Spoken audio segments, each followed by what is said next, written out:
Hey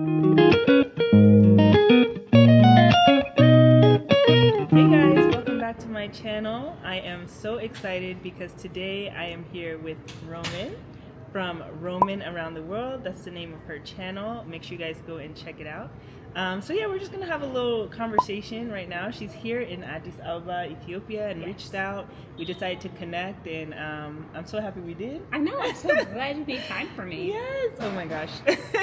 Yeah, so we are here at, what's the name of this hotel again? Southgate Plaza. Southgate Hotel Something Apartments, like something like that. Yeah. Here in Bole Medina.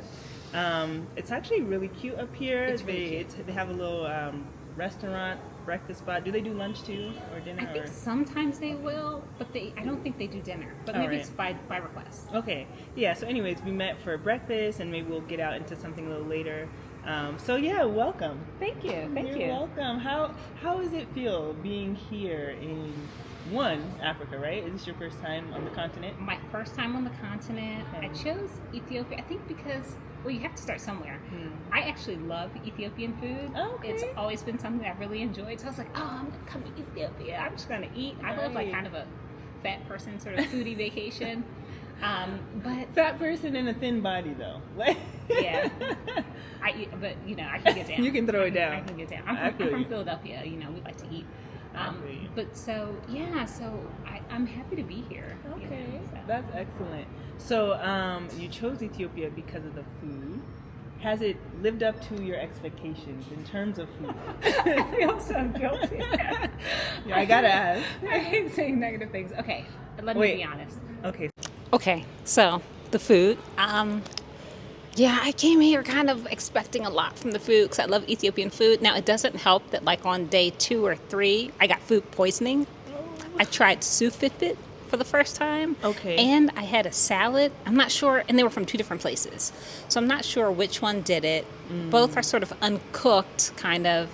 And so I'm not sure. So that tainted the food. And then I thought that maybe if I went to like really local places, the food would be better. Because sometimes like when I'm in Thailand, I like the places on the side of the road, not super fancy. And it was just all kind of Okay. Yeah, you gotta try Catania. I gotta try it. Definitely. They have great food. I don't think you will get food poisoning. No, I'm convinced I'm gonna love it there. And if I don't, I'm just gonna mark myself as a person who loves Ethiopian food outside of Ethiopia. Okay, that's fair enough. I know I love it in France. I know I love it in the U.S., But also sometimes here, I don't know if you've noticed, but sometimes the oils taste maybe a little rancid at some of these places. Like, I haven't noticed that, but it is possible. Yeah. Or maybe, I don't know. Okay. But that's possible. Yeah. Okay, so do you identify as Black American? I'm Black American. Okay. And this is your first time here on the continent. What is that like for you?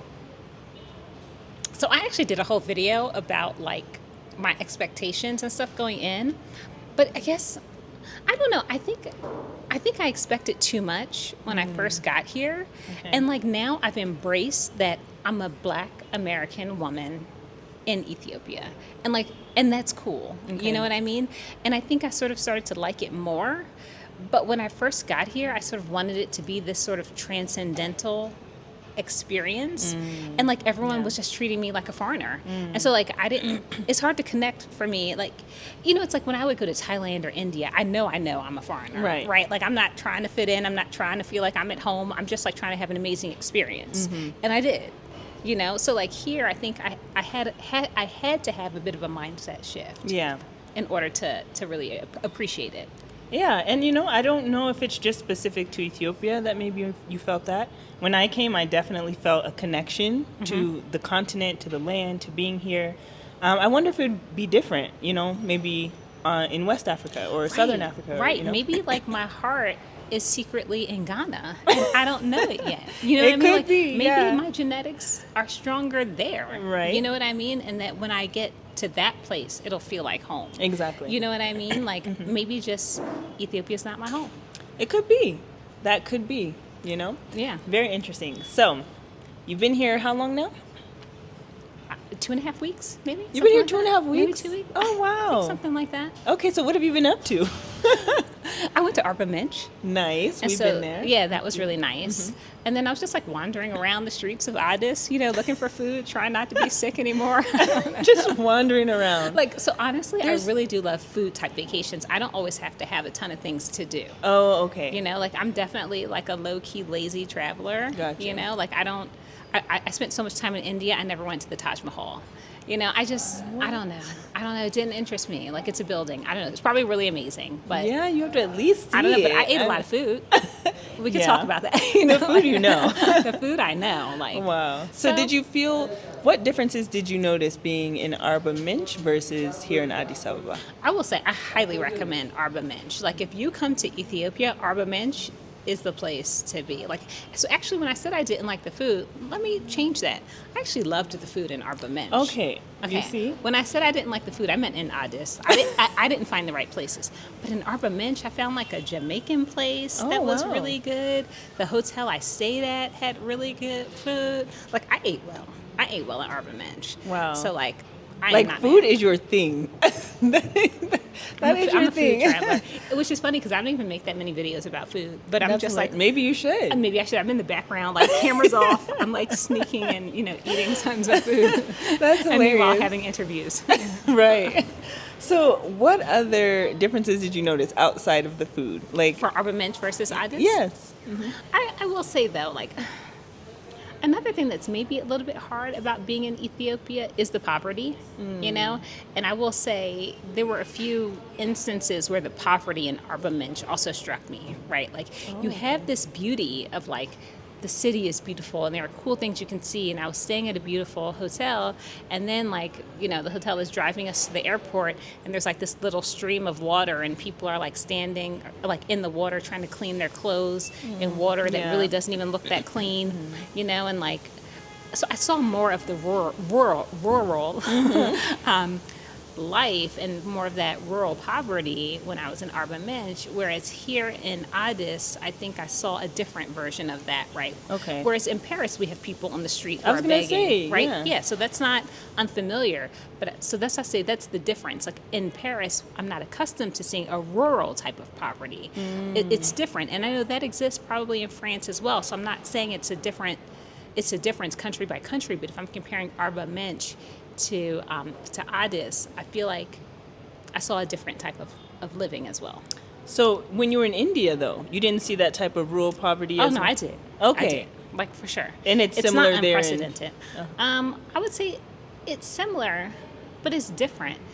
It's different. Sometimes in India, I would see people just lying on the road, on the street, just maybe not doing anything. I didn't see something like that. Here, it's just different vibes. I wouldn't say there's no hierarchy for me in my mind of this place is better, this place is more this or that. It's different, but I guess I will say being in Ethiopia for the first time, I did see there is a lot of poverty here as well. Yeah. Right? And there's a lot of poverty. I was shocked recently when I was in California and seeing what's happened with the homeless situation there. Yeah. I was shocked when I went to New York recently, seeing what's happening with drugs and homelessness there as well. So I'm not singling it out as an Ethiopia issue. Yeah. It presents differently in different countries, but it's something that globally I think we have an issue with. Absolutely. So switching gears a little bit, what's the most positive, surprising thing that you've seen in Ethiopia?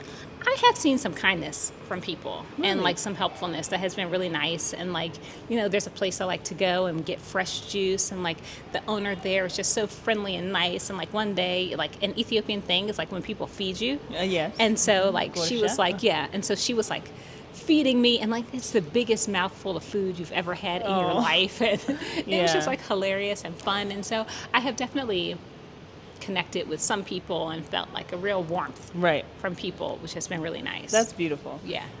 So have you been out in the city at night and seen some of the development that's happened? What are your thoughts on that? So I have to tell you, I'm definitely traveling alone. And as a Oh, female okay. solo traveler, I'm not out in these streets at night. Right. Okay. If the sun is down, I'm in my room, I'm doing something with videos, I'm on my computer. So I've definitely been in, so I haven't seen much. Oh, okay. Maybe, is there a lot going on? Yeah, there's a lot to see. So my family and I recently went to Friendship Park, and at night they've got like a water display with lights to music, like choreographed to music. And that's really fun, and it's just like, it's beautiful. I think you get a different vibe of the city at night than you do in the daytime. Okay, interesting. Yeah, I think there's a lot to see. There's like jumbo screens around and lights and water features, and Okay, fun. Maybe I need to plan something. I think so. Okay, Right. okay, And if so you don't that- want to go alone, if I have time, maybe we can make something happen. Yeah, sounds good. Yeah. So currently, you mentioned France. Where are you living right now? I live in Paris. Okay. I've been there for about 7 years Wow. now. Okay. So you're basically French. I'm basically French. I mean, the truth is, I'm thinking about whether or not to apply for citizenship. Wow. So I might actually try to be French. You actually love it in France. There's a lot to like. There's a lot to like. Lot to like. Yeah. What about, do you face any racism? That's something we're familiar with coming from the U.S. Yeah. And I'll be honest, what I've noticed is that it's hard to say. Okay. Because it can sound obvious, and I'll tell you why I say that. I used to, at my local grocery store, I would go in there, and this is when I was first there, and I thought they were racist towards me. They just weren't very nice, and, whatever, and I just took it as racism. And one day I was in there, and there was an old white French woman in there, and they were being so rude to her. And I was like, oh, y'all are just rude. Right. I thought you were heard singling that. me out because I was a black American or just black or whatever. Yeah. But I'm like, oh no. And this little white French lady, she was so cute too. I felt like, why would you be mean to her? But they were just so indifferent and being mean. But so that's why I say I don't know, because I took it as racism. But then later when I saw them being rude to someone else, I was like, okay, I guess that's just how you roll. That's just how it is. So it's hard to say, but I'll say sometimes I think I feel racism, but really it's in more of the black neighborhoods, ironically. Really? More than in the white neighborhoods. Yeah, because it's like maybe in black neighborhoods they expect people to steal more than in... Oh, so racism from black people or from white people in black It could be from black people. Oh, Where it's just like okay. profiling, where I feel like you see another brown person and you're worried about this brown person stealing. And yeah, you might be brown too, but I feel like you're looking at me funny. And I don't know why. Whereas in certain other, even nicer neighborhoods, I don't get that. Interesting. So, wow. Well, if you guys want to hear more about Roman's experiences traveling and living in France, make sure you check out her channel, Roman Around the World. Subscribe for sure.